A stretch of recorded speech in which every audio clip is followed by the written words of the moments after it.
Hello मेरे प्यारे बच्चों, कैसे हैं आप लोग? बढ़िया बेटा। आज हम लोग क्या सीखने वाले हैं? आज हम लोग बेसिक केमिस्ट्री का एक और टॉपिक जो हमारा बच गया था इस सीरीज में, जो हमारा जो बेसिक टॉपिक था वो है बेटा, एक टॉपिक था उसका नाम है मोल। क्या नाम है? मोल। ठीक है। होता क्या है मोल? बार बार ये टर्म यूज होता है, बार बार ये टर्म यूज होता है। और अगर दो बातें यदि आपको पता है ठीक है, और यदि नहीं पता है, थोड़ा सा डाउट है, तो ये वीडियो बिल्कुल आपके लिए बढ़िया है। ठीक है, तो शुरू करें, स्टार्ट करें। चलो, पेनवा गिर गया था नीचे। चलो अब हम बात करते हैं, क्या बात करते हैं? मोल होता क्या है? सबसे सिंपल, इसको भूल जाओ, क्या लिखे इसको भूल जाओ। होता क्या, पहले ये देख रहे हैं। जैसे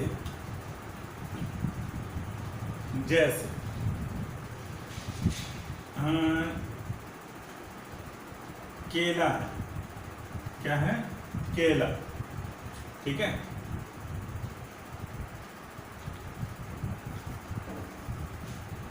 केला है, ये चावल है और आटा है। चलो ठीक, चावल केला, चावल और आटा। केले को अगर मान लेते हैं कि कम से कम इतना सारा केला दे दिया जाए आपके सामने, इतना सारा आपके हाथ में, जितना आपके हाथ में आ जाए उतना सारा केला दे दिया जाए, और गिनने के लिए कह दें, आप गिन सकते हो? यस, गिन सकते हो। ठीक है, गिन लिए। तो गिन लिया तो आप किसके रिस्पेक्ट में बात करते हो? अब मैंने पूछा कि कितने केले, तो आपने बोला कि 96 केले हैं। कितने बोला आपने? सपोज दैट 96 केले हैं। ठीक है, मैंने बोला दर्जन में इसको बताओ कितना दर्जन है। दर्जन, दर्जन मतलब यूनिट होता है। किसी भी संख्या को नापने के लिए, मेजर करने के लिए, संख्या को मेजर करने के लिए, नंबर्स को मेजर करने के लिए हम एक यूनिट लेते हैं जिसका नाम है डजन। इंग्लिश में क्या बोलेंगे बेटा? डजन। डजन। तो अगर इसको मैं बोला तो बोलते हैं कि एक जो डजन या दर्जन हमारा, या दर्जन हमारा जो भाषा है, एक दर्जन बराबर क्या होता है? 12 पीस होता है, 12 नंबर होता है। तो 96 में कितने हो जाएंगे? 12 के 96। ठीक है ना, 12 के 96 इन होता है। तो यहाँ पर कुल कितने केले हैं? यानी कि 96 केले में अगर हम 12 से डिवाइड कर दें तो कितना हो जाएगा? कुल 8 डजन, यानी कि दर्जन केले हैं। तो दर्जन क्या है? यानी कि दर्जन क्या होता है? दर्जन एक यूनिट है। किसका है? एक यूनिट है जो नंबर को डिटरमाइन करता है। नंबर को क्या करता है? डिटरमाइन करता है। बस सुनते जाइए, ठीक है ना? डिटरमाइन करता है। ठीक है, अगर मैंने, अब आप ये ठीक है, समझ में आ गया? डजन मतलब एक यूनिट है। डजन एक यूनिट है जो नंबर को डिस्क्राइब करता है, कितने नंबर्स हैं। यानी कि 12, यानी कि 8 डजन में, यानी कि 8 डजन, यानी कि 8 दर्जन में कुल कितने नंबर हैं? 96 नंबर है। ठीक है ना, इस केस में। अब मैंने चावल लिया, चावल मान लो कि इतना एक कंटेनर है। इसी एक कंटेनर, एक क्यूब मान लो, एक क्यूब बना देते हैं इसको, और इस क्यूब में मान लेते हैं कि जो भी आपका क्यूब है, इतना बड़ा जो भी डिब्बा तुम अपने इमेजिन कर लो, इससे मैंने चावल भर दिया। चावल भर दिया, तो चावल भर दिया, मैंने बोला इसको गिनो। तो पहले तो तुम पहले मना कर दो कि हम गिनेंगे नहीं, क्योंकि इतना चावल कौन गिनेगा। मान लो एक मुट्ठी भी चावल है तो तुम गिन पाओगे क्या आसानी से? नहीं। लेकिन मैंने कुछ लालच वाला दिया। छोटे बच्चे क्या कहते हैं? टॉफी करोगे, टॉफी दे देंगे, ये काम कर दो मेरा, टॉफी दूंगा मैं। तो कम भी करते हैं, ठीक है, सब कोई करते हैं। तो मान लो तुम लोग को एक चॉकलेट दे दिया है, ठीक है, और चॉकलेट देने के बाद मैंने कहा कि बस इसमें प्लीज इसके नंबर को, यानी चावल के दानों को गिन लो। आप गिनोगे? चलो गिन लो, प्लीज गिन लो।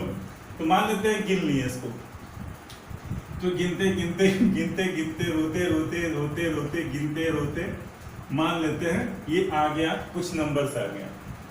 सपोज ये नंबर आ गया, सपोज तुमने बहुत मेहनत किया, मान लो 10 दिन में, 15 दिन में, 1 महीने में मेहनत किया और तुम्हारी क्वांटिटी आ गई सपोज दैट 1 लाख। कितना आ गया? 1 लाख, ठीक है ना?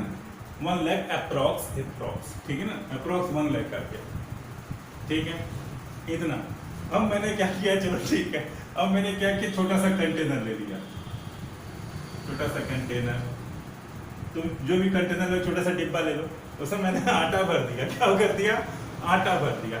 अब कहो गिनने के लिए, गिनो, नहीं गिन पाओगे, भाड़ में जाओ, कुछ भी जो हमसे मतलब नहीं है, हम नहीं गिनेंगे, आप छोड़ दोगे। लेकिन एक हमारे एक्सपेरिमेंटल कोई महान बच्चे होते जो नहीं गिनेंगे, फोकस गिनेंगे, ठीक है? तो ऐसे तो पॉसिबल नहीं है गिनना, ठीक है ना? लेकिन सपोज दैट मैंने कोई इंस्ट्रूमेंट लगा दिया, कोई मशीन लगा दिया, ठीक है, जिसके से नंबर को गिनना है, ठीक है बेटा? तो कोई मशीन लगा करके मैंने इस आटे के पार्टिकल्स को, आटे का पार्टिकल आप जानते ही हो कितना छोटा होता है, और मैंने एक डिब्बा दे दिया। एक डिब्बा का एक चुटकी भी गिनना बहुत मुश्किल है, बहुत मुश्किल है।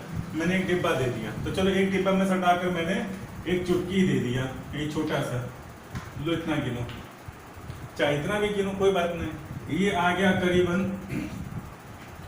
करीबन मान लेते हैं आपका 1 मिलियन या 10 मिलियन, 10 मिलियन आ गया आटा, 10 मिलियन आटा आ गया, ठीक है?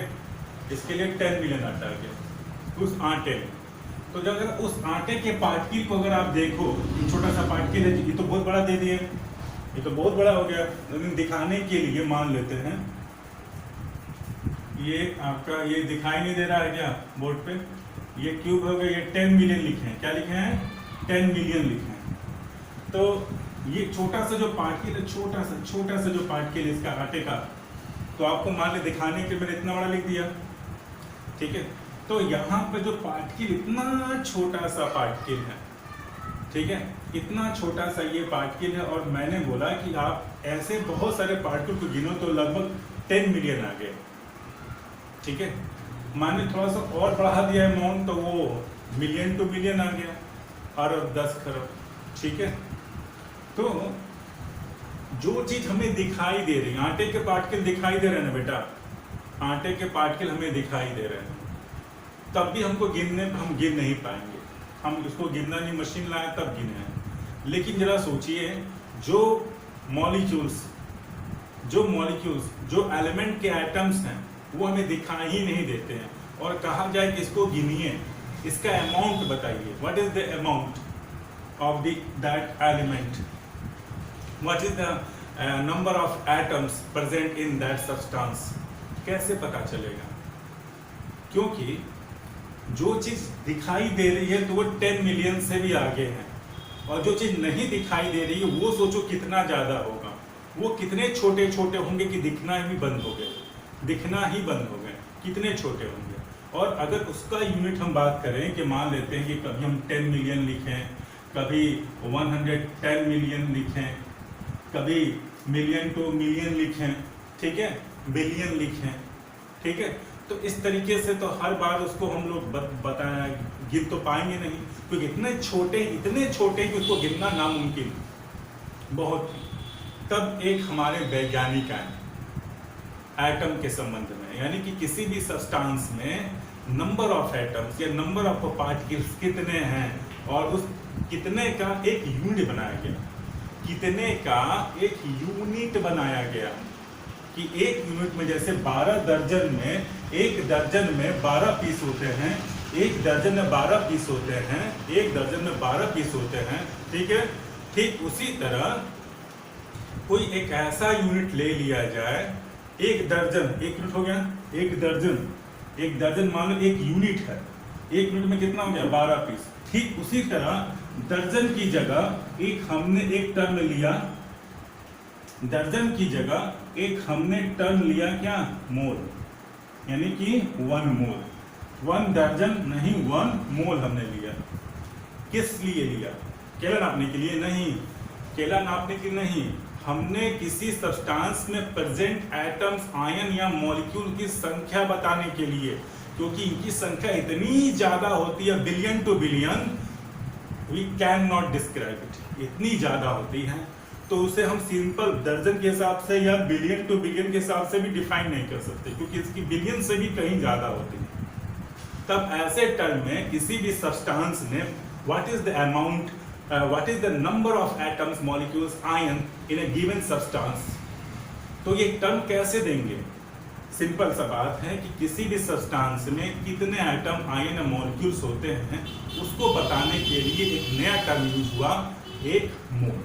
मोल, मोल, ठीक ना? तो एक मोल बराबर हमने यहाँ पे लिखा था 1 दर्जन बराबर 12 पीस हमने लिखा था, 1 दर्जन बराबर हमने 12 पीस लिखा है, लेकिन यहाँ पे 12 की जगह किस क्या लिखेंगे? एक 12 की जगह क्या लिखेंगे?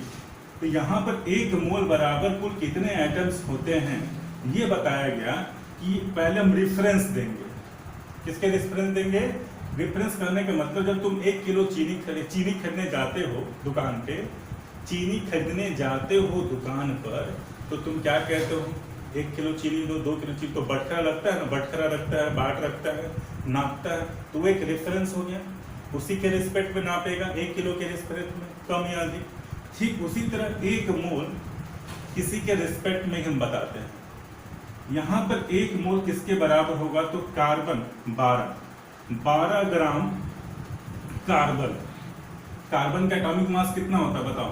कार्बन का एटॉमिक मास बताओ कितना होता है? 12 ग्राम होता है ना, 12 ग्राम होता है, क्योंकि एटॉमिक मास कितना होता है? 6 + 6 12 हुआ कि नहीं? बोलो हाँ या ना? क्लियर है? 6 + 6 इन टोटल 12 ग्राम हुआ। तो यहाँ पे रेफरेंस दिया है कि जो एक मोल जो होता है किसके बराबर होता है? 12 ग्राम कार्बन। और 12 ग्राम कार्बन में जितने एटम्स मौजूद हैं, ठीक है ना, जितने भी एटम्स मौजूद हैं, जितने भी एटम प्रेजेंट हैं वो किसके बराबर होता है? एक मोल के बराबर। यानी कि एक मोल बराबर किसके बराबर? कि कार्बन 12, यानी कि 12 ग्राम कार्बन में, क्यों कार्बन लिया? क्योंकि कार्बन हमारा एक रेफरेंस पॉइंट है, ठीक है ना, इसी के रिस्पेक्ट हमको बताना है।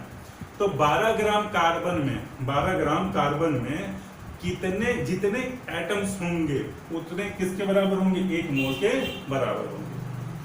तो एवोगाड्रो ने प्रूव किया कि 12 ग्राम कार्बन एटम में, 12 ग्राम कार्बन एटम में जितने एटम्स मॉलिक्यूल्स होंगे, जितने atom, how much atom present?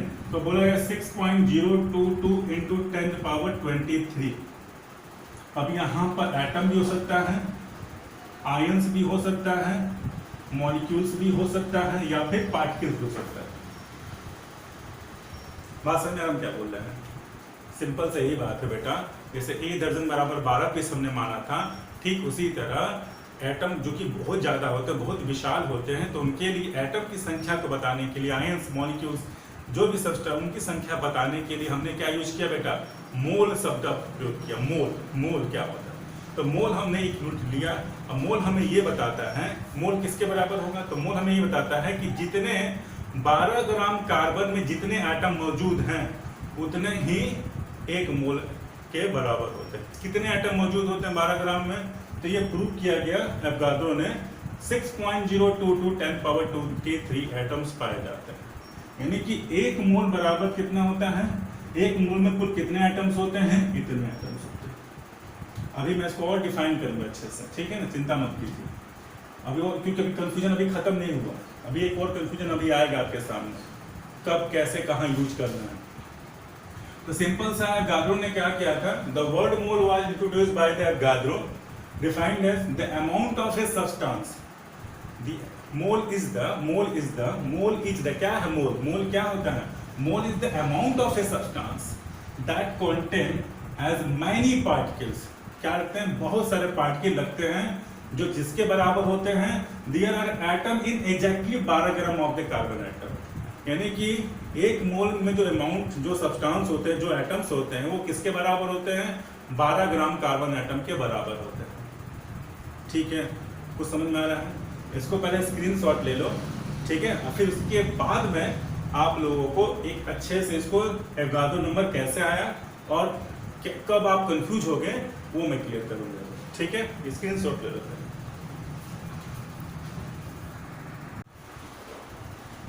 चलिए बेटा, अब हम बात करते हैं अपनी भाषा में। हमारी क्या भाषा है, क्या समझे अभी तक?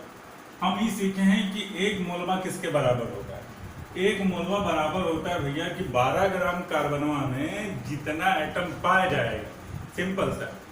एक मोल बराबर 12 ग्राम जो कार्बन है, 12 ग्राम मतलब क्या, C12 में अगर उसका एटॉमिक मास 12 हमारा तो ये है, 12 ग्राम कार्बन में कितने एटम्स पाए जाते हैं वही उसकी क्या कहलाती है, एक मोल के बराबर होती है। जितनी संख्या आएगी वो उस एक मोल के बराबर होती है। एवोगाड्रो ने इसे प्रूव किया था कितना आएगा, कैसे प्रूव किया था अभी हम इसको एक्सप्लेन करेंगे, लेकिन इसको समझने से पहले ये सब इसको अभी जानेंगे लास्ट में, ठीक नहीं, कैसे आए। लेकिन अब एक और चीज इंपॉर्टेंट बताने वाला है जहाँ पे आपको सारा कंफ्यूजन आपको क्लियर करना है हमको। देखिए ध्यान से, जो एक मोल है, एक मोल को रिप्रेजेंट करते हैं किस में, या तो उसको हम लोग ग्राम में रिप्रेजेंट करेंगे, ग्राम में, या फिर फार्मूला मास में। अब फार्मूला मास क्या होता है अभी बताएंगे भी क्या होता है। और दूसरा है गैसियस स्टेट में, गैसियस स्टेट यानी कि लीटर में, लीटर या ml में, जब गैसियस अवस्था में होगा तो। मोल को जनरली रिप्रेजेंट करते हैं ग्राम में, ठीक है ना, ग्राम में रिप्रेजेंट करते हैं। कैसे, अब ध्यान से देखो, एक मोल किसके बराबर होता है? अगर हम अमाउंट की बात करें, सब्सटेंस की बात करें, तो एक मोल किसके बराबर होता है? तो पहले यहाँ पर एक चीज देखो, क्या मैं बोल रहा, ध्यान से अब यहाँ पे सुनना। 1 gram hydrogen atom, 1 gram hydrogen atom किसके बराबर होता है? एक मोल के, एक मोल के। और एक मोल में कुल कितने एटम्स होते हैं? 1 ग्राम में कुल कितने एटम होंगे हाइड्रोजन के? एक मोल में हाइड्रोजन एटम में कुल कितने मॉलिक्यूल एटम्स होंगे? क्या बोले हैं? 1 ग्राम हाइड्रोजन एटम बराबर 1 मोल। मतलब एक मोल में 1 ग्राम हाइड्रोजन में कुल कितने एटम होंगे? 1 ग्राम हाइड्रोजन एटम में, अरे 1 ग्राम कुछ नापो, इतना 1 ग्राम हुआ, उसमें कुल कितने हाइड्रोजन एटम्स होंगे? ठीक है, तो ये बोलता है कितना, 6.022 into 10 to the power 23 atom होंगे। कितने होंगे?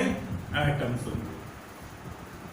यानी कि अगर आपका सिंपल सा एक बॉक्स मैंने दे दिया, ये सिंपल सा एक बॉक्स मैंने बना दिया और मैंने बोला ये दिस इज हाइड्रोजन एटम्स, और इसका वेट अगर हमने माना, इसका हाइड्रोजन वेट हमने मान लेते हैं 1 ग्राम।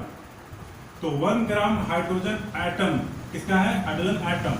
ये सिर्फ हाइड्रोजन एटम है, this is atom, free state में एटम है, दिस इज एटम। तो 1 ग्राम हाइड्रोजन एटम में ये कितने होंगे, कितने बराबर होंगे? 1 मोल के बराबर होंगे। यानी कि जो भी इनका मॉलिक्यूलर मास है, जो भी इनका एटॉमिक मास है, वही उसके 1 मोल के बराबर होगा। किसी भी मॉलिक्यूल्स का, किसी भी एटम का, किसी भी फार्मूला मास यूनिट का जो भी मास आएगा वो उसके 1 मोल के बराबर होता है। अभी चेक कर लेते हैं। तो इसमें कुल कितने हैं? 6, कुल कितने हैं? 6.022 10 टू पावर 23 एटम। अब जरा ध्यान से देखो एक और कंसेप्ट, फिर मैं बोलता हूं हाइड्रोजन 1 है, तो 1 ग्राम हाइड्रोजन का मास कितना होता है? 1 ग्राम। 2 हाइड्रोजन जोड़ दिया जाए तो H2, ये क्या है? तो 1 ग्राम और 1 ग्राम कितना हो गया? 2 ग्राम हुआ ना। लेकिन H और H को क्या बोलते हैं? H2 बोलते हैं। H2 मॉलिक्यूल बोलेंगे, एग्जिस्टेंस ऑफ मॉलिक्यूल नेचर में पढ़े थे। तो H2 यानी कि क्या मैं बोलूंगा, ये किस टर्म में था बेटा? ये किस टर्म में था? एटम के टर्म में था।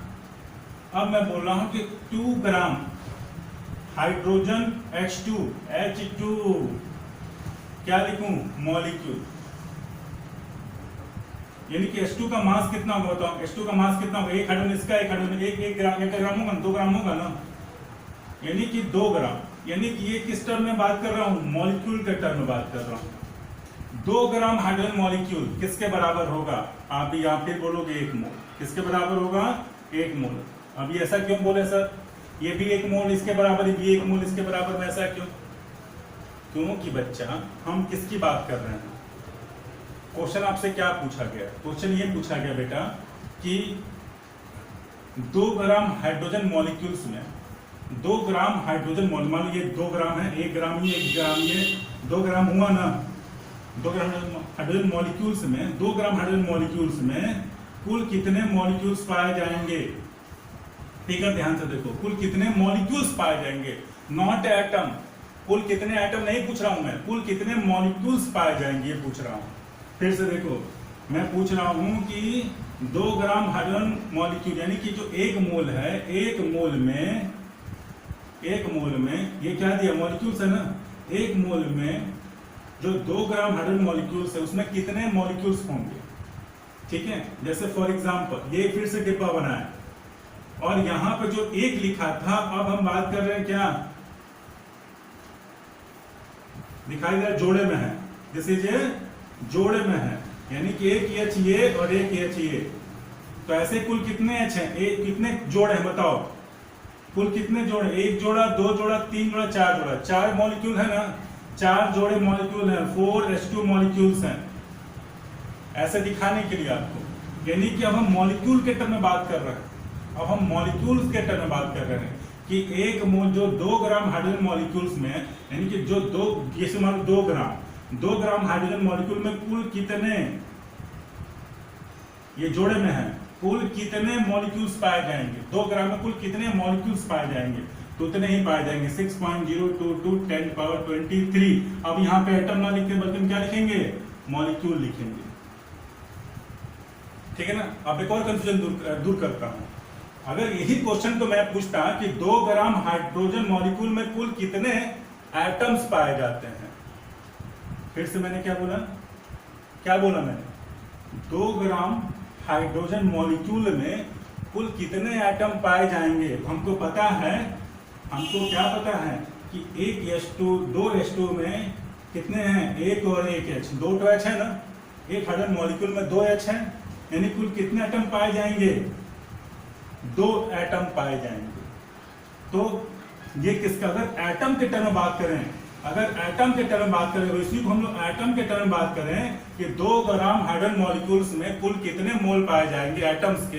एटम्स के कुल कितने मोल्स पाए जाएंगे? तो हम यहाँ लिखेंगे 2 mole of hydrogen atom, 1 mole of H2 molecules. यहाँ पे लिख सकते हैं। यहाँ पे देखो मॉलिक्यूल के टर्म बात किए हैं और यहाँ पे बात किए यही चीज को हम अगर एटम में बात करना है तो 2 मोल ऑफ हाइड्रोजन एटम हो जाएगा। ठीक है, और इसमें देखो चूंकि 1 मोल हाइड्रोजन एटम में कितना होगा? 1, तो 2 मोल में कितना हो जाएगा? 2 × 6.022 10 पावर 23। और ये किस पे फॉर्म बात कर रहे हैं? एटम के बारे में बात कर रहे हैं। और वही चीज अगर ये H के फॉर्म में है और यही अगर H के फॉर्म में है, बस यही बेटा। तो कंफ्यूजन नहीं होना चाहिए आप लोग को। अगर कंफ्यूजन लग रहा है कमेंट बॉक्स में लिखिएगा, इस पॉइंट पे, इस टाइम पे लिखिए, सर हमको समझ में नहीं आया, फिर से मैं बता दूंगा, फिर से वीडियो बना करके क्लियर कर दूंगा। ठीक है, तो यहाँ पर अगर हम एटम की बात कर रहे हैं, तो वो है आपका इतना, एटम में 6.02। मॉलिक्यूल में बात कर रहे हैं तो मॉलिक्यूल के रिस्पेक्ट में बात कर रहे हैं कि 2 ग्राम में कुल कितने मॉलिक्यूल्स पाए जाएंगे, नॉट एटम, कुल कितने मॉलिक्यूल्स पाए जा रहे हैं। अगर यही क्वेश्चन रखा है कि 2 ग्राम हाइड्रोजन मॉलिक्यूल्स में कुल कितने एटम पाए जाएंगे, तो 2 से मल्टीप्लाई कर दोगे एटम के रिस्पेक्ट में, तो 2 mole of hydrogen atoms. Clear है, बात समझ में आ रहा है? अब इसको एक स्क्रीनशॉट ले सकते हो। ये फिगर में याद है, ये वाला फिगर, ये किस फॉर्म में बताए थे? ये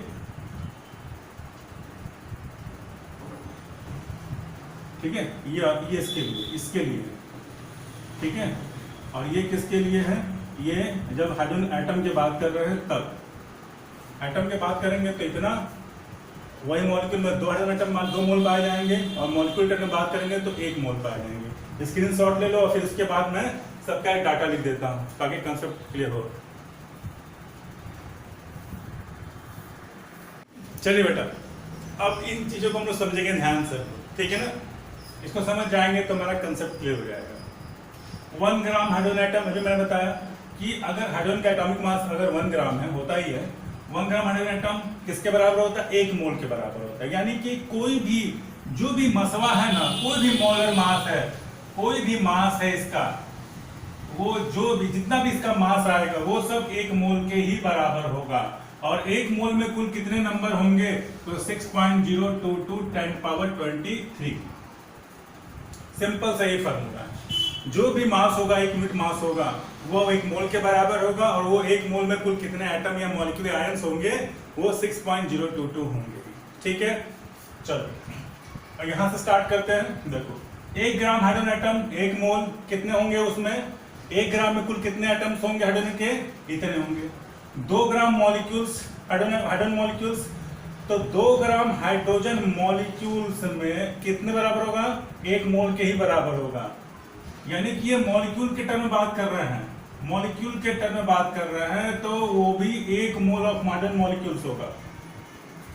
तो 1 मोल मॉलिक्यूल्स में, हाइड्रोजन मॉलिक्यूल्स में कितने होंगे? एट मॉलिक्यूल्स, हाइड्रोजन के मॉलिक्यूल्स कितने होंगे? 6.022। ये देखो, ये सिंपल सा 1, और ये किस फॉर्म में है? ये 2 के फॉर्म में है। इतने मॉलिक्यूल्स होंगे इतने। ये एक है और ये 2 ठो है, 2 मिलकर के 1 मॉलिक्यूल बनाता है ना अभी इसमें, ठीक है। उसी तरह 14 ग्राम एन नाइट्रोजन एटम में, 14 ग्राम नाइट्रोजन एटम किसके बराबर होगा? 14 ग्राम नाइट्रोजन एटम 1 मोल के बराबर होगा। 1 मोल, जो भी इसका मास होगा वो 1 मोल के बराबर होगा। अब यहाँ पे N2 है, N2 कितना है? 1 में 14, तो 2 में कितना होगा? 28, 14 दूना 28, तो 28 ग्राम मॉलिक्यूल्स N2 एग्जिस्ट करता है ना, जो नेचर में एग्जिस्ट करता है, जो भी उसका मास होगा वो 1 मोल के बराबर होगा, ठीक है ना। तो N2 1 मोल के बराबर है। और 1 मोल में कुल कितने नाइट्रोजन के मॉलिक्यूल्स होंगे? नाइट्रोजन के मॉलिक्यूल, ये इसमें एक सिंगल फॉर्म में, तो ये इस फॉर्म में बताइए कितने होंगे? मॉलिक्यूल फॉर्म में कुल कितने मॉलिक्यूल्स होंगे? किसमें? 28 ग्राम नाइट्रोजन में इतने होंगे, 6.7। ठीक उसी तरह हाइड्रोजन, वाटर का फॉर्मूला क्या होता है बेटा? वाटर का फॉर्मूला H2O होता है। तो H2O, हाइड्रोजन का मास कितना होता है? 1, तो 2 टो है, तो 2 × 1, 2 × 1, और प्लस नया ऑक्सीजन के लिए प्लस लिख देते हैं, नया एटम के लिए बीच में प्लस। और ऑक्सीजन का मास कितना होता है? 16। टोटल कितना हुआ? 18। यानी कि हाइड्रोजन और ऑक्सीजन का जो मास होता है टोटल मिलाकर 18 ग्राम। तो 18 ग्राम वाटर मॉलिक्यूल किसके बराबर होगा? 1 मोल के ही बराबर होगा। जो भी उसका मास होगा, नेचुरल जो मास बनता है, वो 1 मोल के बराबर होगा, ये सत्य है। और जो उस 1 मोल में कुल कितने हाइड्रोजन के वाटर के मॉलिक्यूल्स होंगे? 18 ग्राम। आप खुद सोचो, 18 ग्राम, आप बढ़कर देखो, 18 ग्राम पानी ले लो, 18 ग्राम पानी में कुल कितने H2O के मॉलिक्यूल्स होंगे? तो 18 ग्राम पानी में H2O कुल कितने मॉलिक्यूल्स होंगे? 6.022 10⁻23 मॉलिक्यूल्स होंगे। क्लियर है? ठीक उसी तरह अगर हम बात करते हैं NaCl, NaCl is a ionic compound, ठीक है ना। NaCl क्या होता है बेटा? एक आयनिक कंपाउंड होता है जिसमें Na आयन होता है और Cl आयन्स होते हैं। तो अगर हम सिर्फ बात करें कि 50 NaCl का एटॉमिक मास बताओ कितना होगा? तो NaCl का जो मास होता है, Na का कितना होता है? 23, और क्लोरीन का कितना होता है? 35.5। कितना होगा? 58.5 ग्राम। तो यहां पर सिंपल सा है बेटा कि 58.5 ग्राम NaCl में, NaCl फार्मूला मास, क्योंकि आयनिक कंपाउंड है इसलिए एक टर्म देते हैं फार्मूला मास, ठीक है, क्योंकि फार्मूला के द्वारा रिप्रेजेंट करते हैं इसके क्वेश्चन को। तो एक मतलब इसके फार्मूले को, तो 58.5 ग्राम फार्मूला मास किसके बराबर होगा? 1 मोल के बराबर होगा। अब उस 1 मोल में कुल कितने NaCl होंगे? तो 6.022। अब यहाँ पर एक और चीज समझना है कि इस NaCl में बताओ कुल कितने Na हैं और कुल कितने Cl हैं। तो हमको पता है कि एक Na प्लस आयन से मिलकर बना होता है और एक Cl आयन से मिलकर बना होता है। एक Na प्लस आयन से और एक Cl आयन से। तो बताओ, मैं तुमसे पूछूं कि सोडियम क्लोराइड फार्मूला मास में सोडियम के कुल कितने मोल हैं? तो सोडियम में केवल 1 ही मोल है, क्योंकि Na और Cl माइनस। तो सोडियम में कुल कितने मोल है बताओ? 1 मोल है। तो सोडियम आयन देखो एक यहाँ पे लिखा है ना, यहाँ पर भी एक है, क्योंकि अगर मान लेते हैं Na2SO4 ऐसे बोलते हैं तो यहाँ पर 2 सोडियम हो जाते हैं, 2 Na हो जाते हैं। तो लेकिन यहाँ पर सिर्फ एक ही है, इसलिए एक, यानी कि सोडियम क्लोराइड में कुल कितने आयंस पाए जाते हैं, कितने पॉजिटिव आयन और कितने निगेटिव आयंस है। तो एक पॉजिटिव आयन और दूसरा एक निगेटिव आयन है। तो एक पॉजिटिव आयन मतलब 1 मोल, एक क्लोरीन आयन बराबर 1 मोल। तो टोटल आयंस कितने हुए, टोटल कितने मोल्स हैं आयंस के, टोटल कितने मोल्स हैं आयंस के। अगर आयंस के बात करें तो 1 मोल सोडियम आयन है और 1 मोल निगेटिव आयन यानी कि क्लोराइड आयन, यानी कि 2 मोल्स आयन इसमें प्रेजेंट है, ठीक है ना। अगर मास के टर्म में बात किया, फार्मूला मास के, तो एक फार्मूला मास NaCl, लेकिन आयन के टर्म में बात करेंगे तो आप 1 मोल सोडियम आयन लिखेंगे और 1 मोल क्लोराइड आयन लिखेंगे, ठीक है बेटा। उसी तरह CO2 गैस 44 ग्राम CO2 का कार्बन का कितना होता है 12, CO2 कार्बन का कितना होता है 12, ऑक्सीजन का होता है 16 इंटू 2, कितना हो जाएगा 44 ग्राम। तो 44 ग्राम CO2 किस फॉर्म में एग्जिस्ट करता है, गैस के फॉर्म में। तो बोला गया है कि अगर 44 ग्राम किसके बराबर होगा, 1 मोल के बराबर होगा। जो भी मसला है वो 1 मोल के बराबर होगा, बस ये बात समझ लो। जो भी मास दिया रहेगा कोई सी कंपाउंड का वो 1 मोल के बराबर होगा, और वो 1 मोलवा में कुल कितना एटम्स होगा, बस यही, वो 1 मोलवा में कुल कितना एटम होगा, एवोगाड्रो नंबर होगा, एवोगाड्रो संख्या होगा, बस यही पूरा मूल कंसेप्ट है एक लाइन में। बस ये समझाने के लिए कि आपको समझ में आ जाए बेटा, सिंपल सा है। तो यहाँ पर 44 ग्राम 1 मोल के बराबर होगा, और 1 मोल गैस नॉर्मल टेम्परेचर प्रेशर पर कितना वॉल्यूम ऑक्युपाइज करता है, तो आप बोलोगे 22.4 लीटर। एक नॉर्मल जो गैस 1 मोल जो गैस होता है वो कितना वॉल्यूम ऑक्युपाइज करता है, वो बोलते हैं 22.4 लीटर, ठीक है। आई होप ये थोड़ा सा आपको समझ में आया होगा। हर पतिये में मोल कहेंगे, जो भी उसका मसला रहेगा उसको 1 मोल मान लेंगे, ठीक है ना, और 1 मोल बराबर इतना, क्लियर है। बस मॉलिक्यूल्स हैं, तो अगर मान लेते हैं ये मॉलिक्यूल्स है, H2 मॉलिक्यूल्स है, तो H2 मॉलिक्यूल्स में अगर आपको पूछा जाए H2 मॉलिक्यूल्स में, तो 1 मॉलिक्यूल्स हो जाएगा, 1 मोल हो जाएगा H2 मॉलिक्यूल्स। अब इसमें एटम कितने प्रेजेंट हैं, तो 2 हाइड्रोजन एटम प्रेजेंट है ना, 2 हाइड्रोजन एटम प्रेजेंट है, इसलिए ये क्या हो जाएगा 2 मोल। एटम के बात करेंगे तो हाइड्रोजन एटम हो जाएगा, बात समझ में आया। और उतने ही 2 से मल्टीप्लाई कर देंगे एवोगाड्रो नंबर में, ठीक है। तो ये बात समझ में आया आप लोग को, ठीक है बेटा। अब ये 6.02 तो कैसे आया, बस स्क्रीनशॉट एक लिख देंगे, उसका स्क्रीनशॉट ले लीजिएगा, ये इसलिए आया, ठीक है। तो चलो पहले इसका स्क्रीनशॉट लेते हैं। देखिए बेटा, अब ये मोल कंसेप्ट में है कि इसका ये आया कैसे, 6.022 कैसे आया। सिंपल सा है कि जो एक कार्बन का जो एटम होता है ना, एक कार्बन में जो एटम प्रेजेंट होता है, ठीक है, उसका जो मास होता है, इसको हम लोग एक स्पेशल स्पेक्ट्रोस्कोपी द्वारा हम लोग उसको मेजर करते हैं। 1.992648 इंटू 10⁻23 ग्राम एक एटम का मास होता है। कार्बन के एक एटम का मास इतना होता है, ऑक्सीजन के एटम का मास अलग होगा, क्लोरीन का, फ्लोरीन का, सबका अलग होगा, लेकिन कार्बन क्या इतना होता है, ठीक है। तो 1 मोल कार्बन कितना रखता है, 1 मोल कार्बन कितने मास के बराबर होता है 12 ग्राम, क्योंकि उसका मास ही होता है एटॉमिक मास 12 ग्राम, तो इसलिए 12 ग्राम बराबर 1 मोल, ठीक है। जो भी मास है वो 1 मोल के बराबर है। तो number of atom in 12 gram carbon कितना होगा, किसमें 12, यानी कि C12, यानी कि जो आइसोटोप्स होता है उसमें। तो number of atom in 12 gram of carbon, तो हम क्या बोलेंगे 12 ग्राम पर मोल अपॉन एक एटम का जो मास होता है पर मोल, ठीक है ना, 1 ग्राम पर एटम, यानी कि एक एटम को जो मास होता है उसको इस तरह से डिफाइन कर दिया गया है, यानी कि 12 ग्राम पर मोल बटे में 1.9, यानी 1 ग्राम का मास। कितना है बेटा, इसको ऊपर करेंगे तो +23, इसको सॉल्व करेंगे तो इतना है 6.02210, इतना, ठीक है। तो ये रहा हमारा जनरल कि आखिर में ये 6.022 आया कैसे, ठीक है।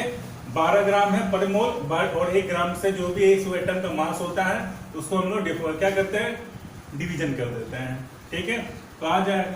अब इसमें अब एक और चीज देख लेते हैं थोड़ा सा कि नंबर ऑफ मोल निकालते कैसे, मोल्स डिफाइन कैसे, निकालते कैसे हैं।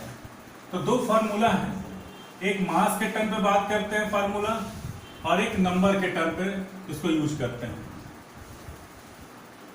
बस एक मिनट। मास, जैसे बात के नंबर ऑफ मोल है, नंबर ऑफ मोल पता करना है तो बोलता है कि given mass by molar mass, जो भी मास है वही मोलर मास है। 32 ग्राम O2 है तो मोलर मास हो जाएगा, जो भी उसका एटॉमिक मास उसको अगर मोल में रिप्रेजेंट करते हैं तो मोलर मास हो जाएगा।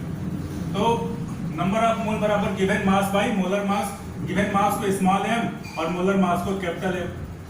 ठीक है, और इसको n से नाम कर दें नंबर ऑफ मोल।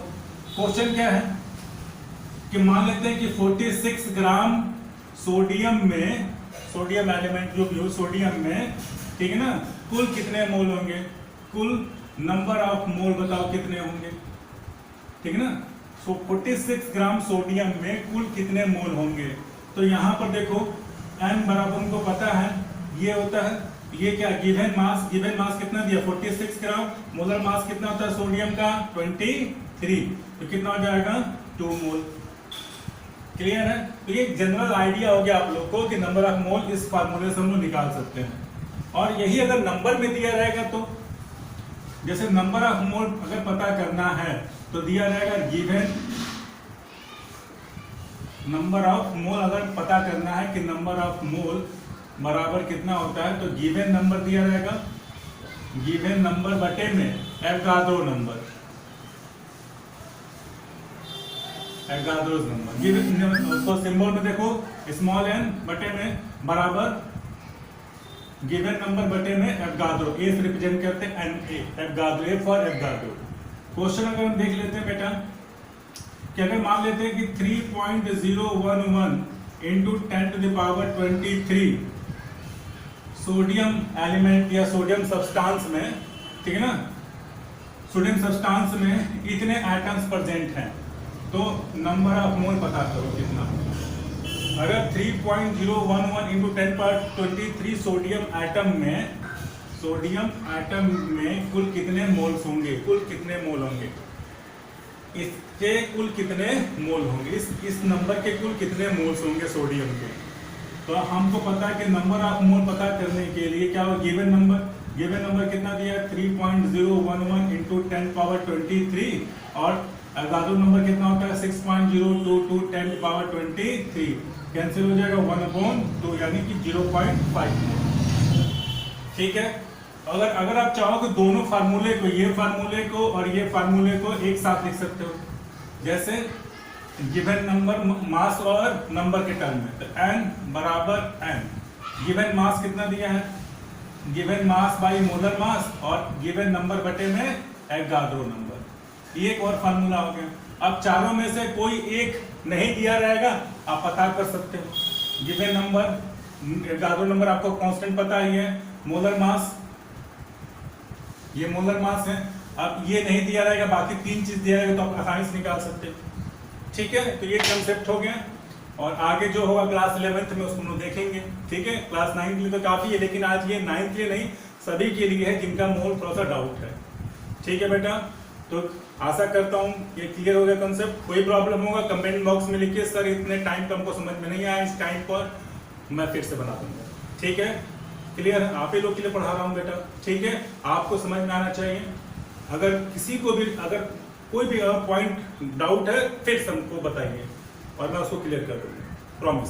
ठीक है, चलो स्क्रीनशॉट ले लो और बाय बाय।